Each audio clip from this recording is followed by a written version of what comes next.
튼튼한 안보는 글로벌 초격차 경제 강국으로 도약하기 위한 핵심적인 토대입니다. 평화가 전제되지 않는 성장은 사상 누각에 지나지 않습니다. 현재 우리 국방력은 세계 5위 수준이고 한 해 지출되는 국방비는 북한의 연간 GDP를 크게 앞섭니다. 스스로를 지킬 역량이 이미 충분하지만 각자 도생과 약육강식의 냉엄한 국제 현실에 맞서서 국방력을 한층 강화해야 되겠습니다. 이를 위해 첫째로 미래형 첨단 강군으로 전환을 서둘러야 합니다. 인공지능과 드론 기술 도입을 가속화하고 미래 국방력의 핵심 전략 자산인 핵추진 잠수함 도입에 속도를 내야 되겠습니다. 둘째, 연구개발 예산의 지속적인 확대, 핵심 부품 국산화, 민관 협력 체계 강화 등을 통해서 첨단 국방의 근간인 K방산 육성에 국가 역량을 모아야 합니다. 로봇과 드론, 우주 등의 분야에서 세계 시장을 선도할 미래 신안보 혁신 기업 육성에도 박차를 가해야 되겠습니다. 셋째, 군사력에 더해서 국익 중심의 실용 외교로 긴밀한 다자 안보 네트워크를 견고하게 구축해야 되겠습니다. 전쟁에 이기는 것도 중요하지만 전쟁이 나지 않도록 평화를 구축하는 노력도 매우 중요합니다. 특히 무엇보다 중요한 것은 우리 안보는 우리 스스로 책임지고 지키겠다는 견고한 자세입니다. 자주적 국방 의지가 있어야 친구도 우리를 존중하고 동맹도 더욱 굳건하게 유지될 수 있습니다. 한미동맹의 건강한 발전을 견인할 전시 작전권 환수를 차질 없이 신속하게 진행해 주기 바랍니다. 싸워서 이기는 것을 넘어 싸울 필요 없는 평화를 만드는 것이 진짜 강하고 유능한 안보입니다. 한반도 평화와 대한민국의 도약을 뒷받침할 국방력 강화에 총력을 다하겠습니다. 국제 질서의 급변, 공급망 재편 가속으로 글로벌 해양 주도권 선점이 그 어느 때보다 중요한 과제가 됐습니다. 이와 관련해서 우수한 제조업 생태계와 물류 인프라, 단단한 배후지를 갖춘 동남권은 세계적인 해양 경제권으로 성장할 수 있는 충분한 잠재력을 가지고 있는 지역입니다. 특히 앞으로 동북아 해양 주도권 경쟁이 치열해지는 과정에서 동남권의 지정학적 가치는 더욱더 빛을 발하게 될 것입니다. 이를 위해서 동남권에 대한 전략적인 투자를 꾸준하게 이어나가야 되겠습니다. 해수부에 이어서 HMM도 이전이 확정됐습니다. 동남권을 세계적 해양 경제권으로 도약시키기 위해 오래전부터 검토됐던 다른 공공기관이나 기업의 추가 이전도 신속하게 추진해야 되겠습니다. 동남권 투자공사 신설, 항만 항공 인프라 확충, 해양산업 기반 강화 같은 과제도 완수해야 합니다. 동남권이 남부 해양 수도권의 중심으로 거듭나 국토 균형 발전과 해양 강국의 미래를 개척하는 쇄빙선이 될 수 있도록 최선을 다하겠습니다. 중동 전쟁 장기화 등 대외 여건 어려움에도 경제가 빠르게 또 회복하고 성장하면서 올해 명목 성장률이 10%에 육박할 수도 있다는 관측이 나오고 있습니다. 이처럼 달라진 상황을 반영해서 하반기 경제 전략을 세밀하게 수립해야 되겠습니다. 물가 안정에 최우선적으로 주력하고 중동 전쟁 이후 상황 변화도 선제적으로 대비해야 되겠습니다. 양극화 완화 등 구조 개혁 또한 본격 진행해야 됩니다. 올해가 잠재 성장률 반등의 원년이 되도록 재정의 적극적 역할을 바탕으로 치밀하고 속도감 있는 정책 대응을 당부드립니다. 그리고 불효불급한 재정 지출은 과감하게 줄여야 합니다. 국민이 맡긴 세금과 권력을 오로지 국민만을 위해서 제대로 잘 사용하는 것이 바로 우리의 책임입니다. 이상입니다. 지금 외환 시장 관련해서 지금 1,500원이 넘었잖아요. 네. 그 주요 원인 중에 하나가 네. 지금 주식 시장에서 외국인 매도, 외국인이 어쨌든 주식을 팔아서 그걸 달러로 바꿔서 나가는 수요가 꽤 있을 것 같아요. 네.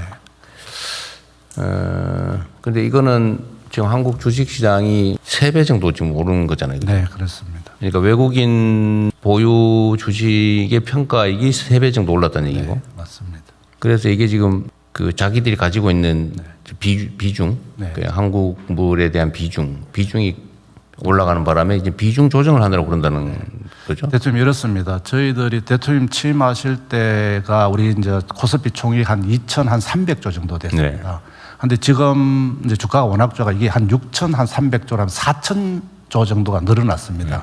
그래서 외국인을 단순하게 한 30%만 따져도 1,200조 정도가 외국인이 늘어난 셈입니다. 그래서 외국인들이 한국 자산 평가액이 높아지니까 그 중에서 상반기에 한 110조 정도를 팔았습니다.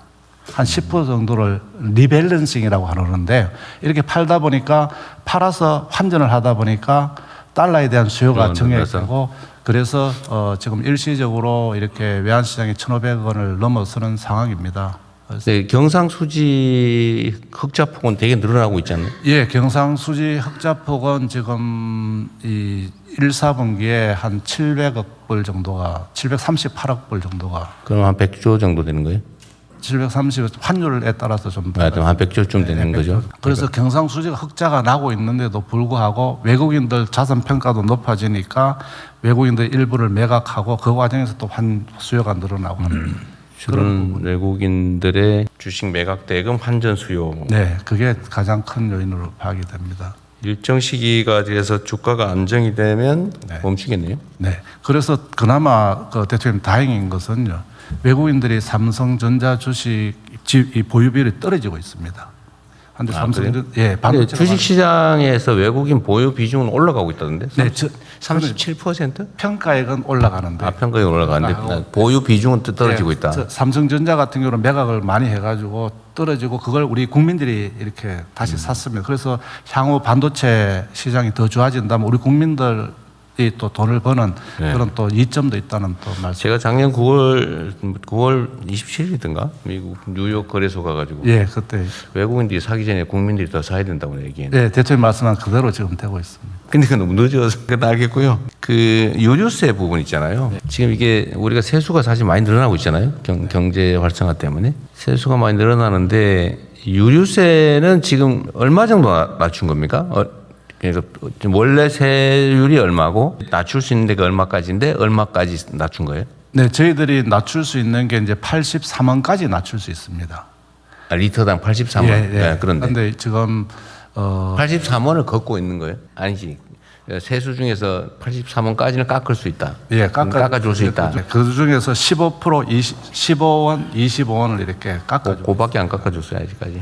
근데 유가가 만약에 더 올라가면 여력을 비축해서 저희들이 더 낮추려고 했었는데 최근에 오늘 보고 드린 것처럼 100불, 104불, 뭐 112불 이렇게 가다가 지금 90불대로 좀 떨어지고 있어가지고 그래서 여력을 비축했다가 유가가 양면이 있는 거죠. 유류세를 낮추면은 유가가 조금 덜 오르는 효과는 있긴 한데 이게 지금 사실 우리가 소비를 좀 줄여야 되는데 유가가 폭등하면 그죠.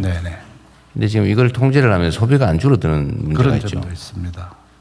정부 부담은 늘어나고. 근데 그 적절한 균형을 맞추는 게 중요한데 아직 여력은 좀 있군요. 네, 여력이 있습니다. 그래서 여력을 비축해서 혹시나 중동 상황이 더 악화될 경우에 대비해서 유류세나 여력을 비축하고 있습니다. 우리가 초기에 어쨌든 유류세를 인하해 준 게 있으니까 초기 물가 안정에 도움이 됐는데 만약에 혹시 산업부에서 어떻게 계산하는지 모르겠는데 유류 가격이 배럴당 얼마 정도 되면 이 유류세를 그냥 현재 유류세 정도 유지를 하면서도 손해를 안 보는 상황이 될 수 있을까요? 90불까지 떨어졌다는 건데 옛날에 40불대였던 거죠. 유류가. 그렇습니다. 대통령 그 부분은 지금 저희들 유지하고 있는 최고 가격제를 언제까지 유지할 거냐라고 하는 문제하고도 좀 연관이 되어 있는데 저희 지금 산업부가 전문가들하고 같이 논의하고 있는 것은 가격이 당연히 떨어지는 것도 중요하지만 그 가격이 움직이는 밴드가 안정화되는 게 더 중요하다고 생각을 하고 있습니다. 그래서 어찌 보면 전문가들 간의 의견은 갈리지만 호르무즈 통항이 자유롭게 된다 하더라도 바로 가격이 급격하게 떨어지지 않을 가능성이 있다는 의견들도 많기 때문에 그 가능성이 더 높다는 거죠. 오히려 지금 유류 생산 시설, 공급 시설이 다 파괴돼 가지고 그렇다는 거죠. 복구하려면. 그래서 100불 밑으로는 떨어지는 것은 당연히 전제로 하더라도 그 진폭이 60불 뭐 이렇게 떨어지기는 어렵다. 예. 상당 기간은. 그 진폭이 안정적인 상황이 더 중요하다고 그렇게 일단 판단합니다. 알겠습니다. 예. 다른 의견들 혹시 있으면 말씀하시고 다음 넘어가시죠. 그 국민성장 펀드가 6천억인데 사실 규모로 치면 그렇게 많아 보이지 않은데 어떠세요? 네, 이게 그 당시 이게 설정할 때는 그 과거에 뉴딜 펀드가 한 1,400억 원 정도 했거든요. 그러니까 그거 한 4배 정도 됐고, 그때는 또 이 세제 같은 것들이 확정이 되지 않은 상태였고, 그다음에 주식시장이 또 이런 정도로 또 활성화되는 것들이 이제 가만히 안 돼서 그 당시에는 그 6천억조차도 시장에서는 좀 도전적인 거 아니냐 뭐 그런 부분이었는데, 지금 현재 상황은 말씀하신 대로 다 이제 소화가 되는 네. 상황이 좀 바뀌었습니다. 특히 앞으로 이게 우리나라 경제 구조도 자산 중심으로 바뀌게 될 가능성이 많잖아요. 금융과 자산 중심으로. 그러면 이게 소위 소득 격차도 문제인데 자산 격차는 지금 더 문제고 앞으로는 더 심해질 거다. 자산 분야에서의 격차가. 그러면 이게 이미 예측된 거라면 자산 분야에서의 격차를 어떻게 완화해 나갈 거냐도 중요한 과제 같아요. 지금 사실 주식시장도 이게 대형 우량주 가지고 있는 사람들한테 20배 이렇게 올랐는데 아예 주식을 아예 안 가지고 있으면 사실은 완전히 또 배제돼서 주식 자산을 가지고 있냐 아니냐로 차이도 확 벌어지고 있잖아요 지금. 그럼 이걸 어떻게든 조금 완화해야 되는데 이 국민성장 펀드가 어쨌든 서민들한테 우선 배정을 좀 했는데도 불구하고 지금 20%인데 40%가 실질적으로 갔다 그 말이군요. 또 관리도 잘해야 되겠죠. 맞습니다. 네. 그러기 위해서 손실 20% 재정 우선 부담. 그건 하더라도 그건 손해 볼 때 얘기고 이익이 뭐 은행 이자보다도 뭐 그 정도밖에 안 나왔다 이런 건 좀 곤란한데. 맞습니다. 이 문제를 해결하기 위한 예를 들면 이거에 대한 수익률이나 이런 것들을 좀 보장이라면 좀 그렇고 하여튼 좀 강화하기 위한 올리기 위한 방법은 구체적으로 좀 있어요? 네, 말씀하신 대로 이제 손실 같은 경우 흡수해 주는 거는 밑바닥의 안정 장치고, 그다음에 세제 같은 경우는 그래도 기본적으로 수익률을 확보해 주는 그런 측면이 있고, 근데 제일 중요한 건 결국 잘 굴려야죠. 그러니까. 네, 잘 굴려야 되는 건데 결국 이제 운용사들을 저희들이 10개를 선정을 했는데요. 경쟁 체제로. 네, 경쟁 체제로 하고 예전에는 그냥 획일적으로 했다면 대중소로 또 나눠서도 하고. 하여간에 이 운영하는 데서 굉장히 저희들이 신경을 많이 쓰고. 네, 경쟁을 확실히 좀 촉진을 좀 하긴 해야 되겠네요. 네, 맞습니다. 네. 수시로 공개를 좀 한다든지 뭐 압박하기 위해서. 그리고 또 운용사 같은 경우 이게 어떻게 보면 국민 자금을 운영하는 거기 때문에 굉장히 레퓨테이션 리스크도 있고 그렇기 때문에 아주 최고의 인력들을 여기다 배치해서. 네. 이거 자주간에 이런 거 운영 잘하면은 뭐 정부 예를 들면 재정 집행, 정책금융이나 뭐 이런 것들에 인센티브를 주든지 뭐 이런 것도 고민을 좀. 어쨌든 이거는 제가 보니까 이게 저한테도 막 메시지 줘가지고 나는 왜 가입할 기회가 없습니까? 뭐 준비했는데 이번에 못했어요. 뭐 그런 분도 있더라고요. 제 SNS에도 그런 식으로 많이들 올라와 있습니다. 네.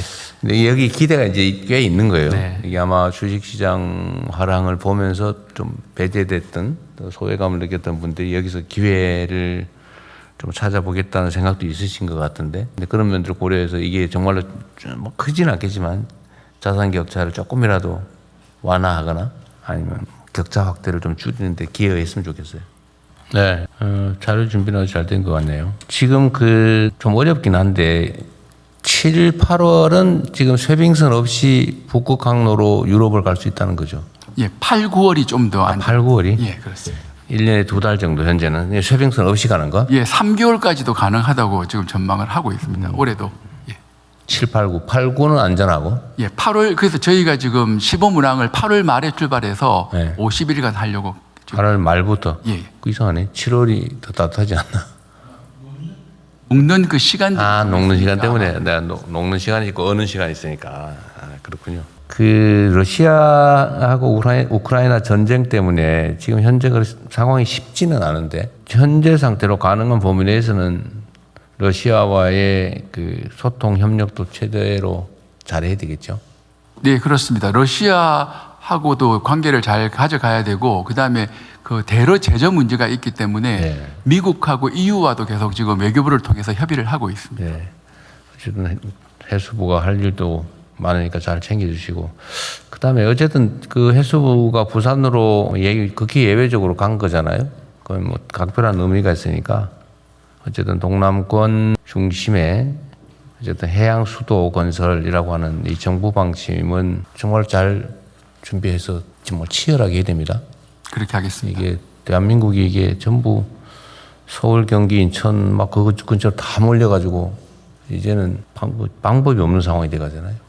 어쨌든 균형을 맞춰야 되는데 그래도 제일 가능성이 높은 데가 부산이니까 부울경 중심으로 잘 챙겨주시기 바랍니다. 네. 다음 넘어가시죠. 오늘은 이제 우리가 또 어디 가야 되죠? 12시까지 끝내야 된다고 그러던데. 예. 저번에 4시간 반 했더니 다 여러분들 잘못이에요. 머리 보고를 많이 해요. 네, 다음은 사실 내 잘못인데. 오늘은 12시까지 끝내보도록 하겠습니다. 응급의료법 개정을 해보겠다고 했는데 뭘 하려고 응급의료법을 개정해요? 좀 전반적인 개정인데요. 지금 시범 사업하고 있는 이송 전원 체계를 정비하는 내용이 주된 내용이고요. 그다음에 권역 센터의 지정 기준도 강화해서 명칭도 좀 변경하는 내용들이 전반적으로 들어 있습니다. 알겠습니다. 제가 전에 한번 얘기했을 가능성이 있는데 어떤 그 국가의 제도를 만드는 거 있잖아요. 근데 거기에는 이제 소위 헌법, 법률, 시행령, 규칙 뭐 이렇게 조례 이렇게 순서가 위계가 있는 거죠, 위계가. 그런데 모든 제도는 법으로 만들어야 된다. 이거는 사실이 아니에요. 시행령도 법령의 일부죠. 이게 지금 요즘은 다 입법 이렇게 하는데 물론 그게 가장 안전하고 편하긴 한데 지금 국회 상황이 무슨 법 하나 만들려면 그 몇 달씩 막 심하면 몇 년씩 걸리고 우리가 필요한 제도 개선을 하려고 지금 계획하고 있는 게 아마 수천 건 뭐 넘을 텐데 그거 다 법으로 하려고 그러면 못 하거든요. 그런데 원래 우리 법제처가 언제 한번 각 정부 기관들에 설명을 한번 해주면 좋겠는데. 예, 그러도록 하겠습니다. 그리고 현재까지도 법무부가 해도 되고 뭐 법제처가 해도 되는데 뭐 법제처가 하는 게 나을 수도 있겠네. 하여튼 국민의 권리를 구체적으로 침해하거나 아니면 뭐 의무 부담을 설정하는 거는 법률에 의해서 하라고 헌법에 돼 있긴 한데 그게 아니고 예를 들면 일반적인 제도를 설계하거나 뭐 간접적으로 뭐 부담이 좀 된다든지 이런 거는 법률이 금지하지 않으면 시행령을 해도 되거든요. 예를 들면 응급의료에 관한 뭐 응급의료가 국민들의 의료 응급 상황을 대처하기 위해서 만든 법인데 그 법이 뭐 금지를 하거나 그 법에 반하지 않으면 그 법률의 목적을 이행하기 위한 시행령을 만들어서 시행해도 돼요. 근데 그걸 다 요즘은 이제 이게 일종의 그런 걸 수 있는데 그 책임 문제 때문에 그럴 수 있거든요. 공무원들이 법률과 상식에 또는 헌법과 뭐 상식에 부합하도록 업무를 하면 고의로 뭘 나쁜 짓을 하려고 하는 게 아니냐 그게 다 면책되거나 그런데 어느 순간부터 이거를 툭 하면 무슨 직권남용이니 뭘 어쩌고 그냥 감사에 수사에 처벌을 하고 문책하고 이러니까 다 안 하려고 그러는 거예요. 그게 전 정부 부처에 다 퍼져 있어요. 다 법으로 정하지 않으면 안 된다 이런 강박관념이 생겨버린 거예요. 그래서 다 우리가 실제로는 시행령이나 뭐 규칙이나 지방자치단체들도 지방정부들도 조례로 해도 될 일을 다 그냥 법으로 미루고 법이 정해지지 않을 때까지 안 해버리고 이러니까 사회 발전이 됩니까? 원래 사법 판단은 반드시 법에 근거가 있어야 되지만 행정은 법률이 금지하지 않으면 공익 목적을 이행하기 위해서 해도 되는 거예요. 그게 원래 행정의 일반 논리잖아요. 그걸 보장하기 위해서 시행령 제정 권한도 있는 거고. 그래서 좀 능동적으로 적극적으로 하면 좋겠다는 생각이 듭니다. 예, 너무 경색돼 있어요. 그리고 그래서 요즘이야 뭐 법무부나 경찰이나 검찰이 그런 걸 할 일은 없겠지만 하여튼 그런 걸 제도적으로라도 보장을 해줘야 됩니다. 소위 이때까지는 적극 행정 안 한다고 적극 행정을 어떻게든지 하게 하려고 온갖 제도도 만들고 했는데 어느 순간부터 전에 없던 일만 하면 툭 하면 뭔 죄 된다고 걸어가지고 수사하고 감사하고 그러니까 누가 하려고 그래요? 일 안 하는 게 능사죠. 일 안 하고 줄대고 열심히 일해서 성과 낸 공직자들이 평가받아야 되는데 열심히 하려고 그러면 꼭 무슨 감사하니 뭐 직권남용이라 그러고 뭐 일만 시키면 직권남용이래요 도대체. 이래가지고 뭔 일을 하겠어요. 어쨌든 우리라도 좀 벗어나기로 하고 어쨌든 복지부한테 뭐라 그러는 건 전혀 아닙니다. 평소에 내가 생각하던 건데 하여튼 입법이 너무 많아요. 그 한번 법률 만들면 그렇게 어렵고 또 바꿀래 해도 그렇게 어려운데 그걸 다 법으로 해놓으면 어떡하자는 거예요. 그래서 꼭 법으로 해야 되는 게 아니면 가능한 범위 내에서는 좀 시행령이나 아니면 뭐 업무 지침이나 옛날엔 다 업무 지침으로 했어요. 요즘 법이 너무 많아서 그렇지만 옛날에 뭐 특별히 문제되지 않은 것 같으면 다 무슨 그냥 각 부처의 장관 지침이나 아니면 뭐 시행 지침이나 이런 걸로 했죠. 근데 그것도 좀 부담스러우면 아예 시행령이든 각 부 규칙이든 이런 걸로 하세요. 너무 시간 많이 걸립니다. 이 역량 소모예요. 그리고 법전이 너무 두꺼워지고 있어요. 다른 부처들도 다 마찬가지로 좀 신경 써주시기 바랍니다. 너무 느려서 그래요. 우리가 해야 될 일이 산더미 같은데 그 국회에 매달려가지고 일단 입법으로 방침을 정하면 국회가 할 때까지 아무것도 못하고 대기하잖아요. 국회에 지금 쌓여있는 법안이 저때는 몇 개인데 아마 우리가 기획하는 바대로 계획이나 변화를 만들어내려고 하고 또 그걸 지금까지 했던 방식으로 입법으로 다 처리하고 지금 현재 국회가 현재의 모습을 계속 유지 않으면 일 못합니다. 수없이 해야 될 일이 얼마나 많은데 그거 언제 하겠어요. 각별히 유념해 주시기 바랍니다. 그리고 뭐 어차피 중간에 끊은 김에 내가 하나만 그 복지부 있잖아요. 네. 전에 제가 그 그러니까 부부 교육이라면 좀 그렇고 부부 상식 부모가 예를 들어 아이를 어떻게 길러야 되나 그런 얘기 한번 한 일이 있는데 예. 아무도 가르쳐 주지 않는다. 네. 그 문제거든요. 아이들 교육하는 게 얼마나 중요한데 네. 아이들 때리면 어떤 일이 벌어지는지를 잘 모르잖아요. 네. 아이들이 흉기를 가지고 놀잖아요. 총, 칼 들고 놀고. 그게 어떤 영향을 미치는지 예를 들면 부부간에도 새로운 사람 만나가 살 때 어떤 게 가장 파탄을 불러오는지 사실 조금만 조심하면 되는 건데 네. 이게 오해 때문에 남녀 사이에 그 좀 차이가 있잖아요. 그죠? 네. 이런 거를 좀 알려주자 네. 했더니 저번에 누가 기획을 해왔는데 엄청난 거작을 만들어 와가지고 이거 과연 법으로 허용되냐 이게 타당하냐 재정은 어떻게 뭐 이런 고민을 하고 있더라고요. 어디 보니까 그렇게 하지 말고 네. 쉽게 요즘 그런 거 재미있게 하는 거 있죠. 예를 들면 이렇게 인터넷으로 이렇게 띵 누르면 뭐 어떤 게 뭐 재미있게 이렇게 약간 반응형으로. 반응하고 뭐 이렇게 점수 올려주고 이런 거 있잖아요. 그런 걸 하나 만들든지 아니면 민간에다 요청을 하든지 그거 끝나면은 상품권 뭐 이런 거 하나 네. 뭐 준다든지 이런 게 쉽게 너무 어렵게 하지 말고 예. 우리가 각 부처에다 뭐 얘기를 하면 막 엄청난 거작을 만들어 와요. 이렇게 좀 그러지 말고 좀 쉽게 할 수 있는. 저희가 아동수당 신청할 때 그런 부모 교육을 받도록 하는 그런. 그러니까 얘기- 그렇게 하니까 왜 나는 그냥 받을 건데 왜 강제로 시키냐 예. 그런 얘기가 나온다고요. 그러니까 좀 그럼 그 법으로 바꿔야 되는 거 아니야? 그럼 이게 타당한 거야? 뭐 이렇게 가는 수가 있어. 그래 하지 말고 그냥 쉽게. 예, 쉽고 다양한 컨텐츠를 좀 한 재밌게. 군데서 볼 수 있게 여러 부처가 갖고 있는 컨텐츠들도 많이 있더라고요. 그래가지고 뭐 그런 거 하면 뭐 예를 들면 요새 유행하는 상품권 한 10,000원짜리 한 20,000원짜리 주든지 고득점하면 30,000원짜리 주고 뭐 이런 거 있잖아요. 동기부여와 인센티브를 그거 좀 재밌게 아이를 때리면 어떤 일이 벌어지나요? 뭐. 그렇잖아요. 이런 거면 또 객관식으로 이렇게 띡 눌러가지고 그럼 점수 올라가고. 예를 들면 너무 부담 갖지 말고 하고 싶은 사람만 하게. 좀 그런 거 한번 고민해 봐 주세요. 네, 그러겠습니다. 뭐든지 쉽게. 근데 이거 해야 돼요. 네. 예. 이게 사람이 죽고 사는 문제일 수도 있는데 이 공공 영역에서 이런 너무나 상식적인 얘기들을 정보 제공 안 해주니까 이상하게 왜곡돼 가지고 정말 끝장 보고 그러잖아요. 전에 한번 보니까 게임을 좋아해가 아이를 집에다가 혼자 내비두고 뭐 PC방 가서 게임하다가 어쩌고 그런 기사 난 일도 있어요. 그런 사례가 있었습니다. 그러니까 그거는 몰라서 그럴 수도 있거든요. 나빠서 그럴 수도 있지만 그런 걸 좀 쉽게 고민하면 좋겠어요. 실용적으로 너무 거창하게 하지 말고. 준비된 대로 잘 해야 되겠네요. 네. 요 그림표가 아주 무서운 그림이네. 맨 밑에. 예. 네, 요 그림. 네. 잘하면 위로 올라갈 텐데. 잘못하면 올려야 됩니다. 잘못하면 오른쪽으로 또 떨어진다. 네, 맞습니다. 실제로 심각하죠. 이게 구조적으로 좀 지속적으로 잠재 성장이 떨어지고 있잖아요, 그죠? 인구 문제나 이런 것 때문에. 그럼 그거를 우리가 극복을 하고 어쨌든 좀 R&D 투자든 시스템을 새로 정비를 해가지고 다시 상향해야 될 텐데.